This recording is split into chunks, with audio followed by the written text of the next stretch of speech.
Кроў – гэта сок найрадзейшай якасці. Гёте Фауст. 14 снежня 1799 былы прэзідэнт ЗША Джордж Вашынгтон прачнуўся, ледзь дыхаючы. У яго жудасна балела горла. Ён памёр у той жа дзень. Цяпер мы лічым, што ад моцнага запалення надгартанніка. Але перад гэтым яму зрабілі клізму, правялі лячэнне парай і грунтоўнае кровапусканне. За 4 сеансы кровапускання Вашынгтон страціў амаль 2 літры, каля 40% усёй крыві свайго арганізма. Але для тых часоў гэта не было чымсьці надзвычайным. Кровапусканне было распаўсюджанай практыкай. Яно вядома яшчэ з часоў старажытнай Грэцыі. Лекары, у тым ліку Гіппакрат, лічылі, што здароўе залежыць ад балансу ўнутраных вадкасцяў 4 гумораў – жоўтай жоўці, чорнай жоўці, флегмы і крыві.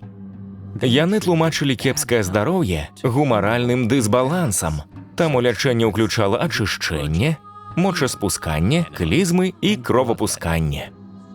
Спосаб кровапускання залежаў ад часу, месца і лекара. Некаторыя пускалі кроў вострымі інструментамі, пёрамі, зубамі жывёл, металічнымі лёзамі. Іншыя выкарыстоўвалі п'явак або медыцынскія банькі. На скуры рабіўся надрэз, і кроў выцягвалася ў нагрэтую шкляную баньку. У другім стагоддзі знакаміты грэка-рымскі лекар Гален абвясціў кроў галоўным гуморам. Ён рэкамендаваў кровапусканне амаль пры кожнай хваробе. Кровапусканне распаўсюдзілася на ўвесь сярэднявечны ісламскі еўрапейскі свет. Лекары ўвесь час абмяркоўвалі, як трэба і не трэба праводзіць працэдуру. Кровапусканне адмянялі ў халоднае надвор'е. Тое, якую частку цела для яго выкарыстоўваць, залежала ад месяцовага цыкла, задыякальнага календара і лакалізацыі хваробы. У канцы 12 стагоддзя падчас крыжовага паходу кароль Англіі Рычард Львінае Сэрца перанёс перамовы з паслом султана Саладзіна, каб аднавіцца пасля аднаго са сваіх рэгулярных прафілактычных кровапусканняў. У 1685, калі ў англійскага караля Карла II пачаліся сутаргі, яму пускалі кроў з некалькіх вен, ставілі клізмы, давалі слабительныя і сродкі для ванітавання, паілі эліксірам з парашком з чалавечых чэрапаў. Нягледзячы на папулярнасць кровапускання, не ўсе былі ад яго ў захапленні. Перад смерцю ў 1824 паэт лорд Байрон ляжаў у гарацы. Ён называў лекараў купай мяснікоў за тое, што яны ўзялі ў яго каля 2,5 літраў крыві. Дык чаму кровапусканне пратрымалася так доўга? Ну, сам факт атрымання дапамогі мог прыводзіць да паляпшэння праз эфект плацэба. І хаця вялікія страты крыві могуць быць небяспечныя, абмежаваныя кровапусканні не такія дрэнныя. Сёння донары крыві здаюць каля паўлітра крыві за раз. І даследаванні паказваюць, што рэгулярнае донарства сапраўды мае сваю доўгатэрміновую выгаду. Таксама магчыма, што ўмеранае кровапусканне дапамагае ў барацьбе з некаторымі інфекцыямі на ранніх стадыях, бо зніжае колькасць жалеза, патрэбнага мікробам для атрымання энергіі. Але ў тыя часы ніхто яшчэ не ведаў пра існаванне мікробаў і што кровапусканне таксама можа стаць прычынай інфекцыі. Гэта праблема стала асабліва вострай у 18 стагоддзі, калі вынайшлі аўтаматычны ланцэт, лязо якога было складана пачысціць. У 18 стагоддзі папулярнасць кровапускання расла. Лаўцы п'явак прабіраліся праз балоты, каб забяспечыць расквітнелую галіну. Як прынаду, яны выкарыстоўвалі свае ногі, мяса і вантробы жывёл.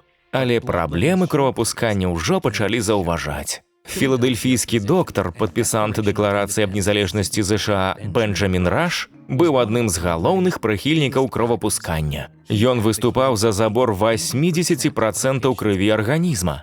Штодня Раш даглядаў каля сотні пацыентаў. Ад літраў злітай крыві ў яго двары стаяў смурод. Там кишелі мухі. У 1790-х англійський журналіст Уільям Кобет абвінаваціў Раша у рэзкім росце штодзённай смяротнасці ў Філадельфіі. Але Раш падаў на яго ў суд і выйграў. Яшчэ ў 1836-м найбуйнейшыя пастаўшчыкі Лондона штомесяц імпартавалі каля 600 тысяч п'явак для кровапускання. Але пакуль Кобет з іншымі вывучалі лічбы, карысць кровапускання станавілася ўсё больш сумнеўнай. І да 20-го стагоддзя яго выкарыстанне амаль прыпынілася, калі мікробная тэорыя цалкам выціснула гумаральную, паказаўшы, што многія хваробы насамрэч выклікаюцца мікраарганізмамі.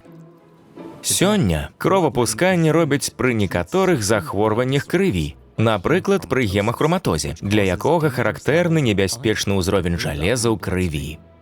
Але ў цэлым, кровапусканне лічыцца састарэлым памылковым метадам лячэння, які быў адрынуты прагрэсам.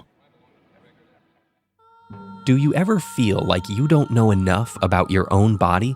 Subscribe to this channel to learn about everything from baldness to muscle growth to why we have hair in such random places. Stay tuned and stay curious.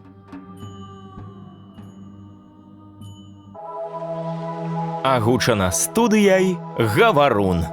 Шчыра дзякуем Мацею Маланцыяліні Ваяйковым, сям'і Анфімавых, Яўгену Бараноўскаму, Ігару Тарасу, Вячаславічу, Сергею Адзянцу, Сергею Еніну, Вітушцы і Ірыне, Іллі Мірончыку і ўсім фундатарам за падтрымку.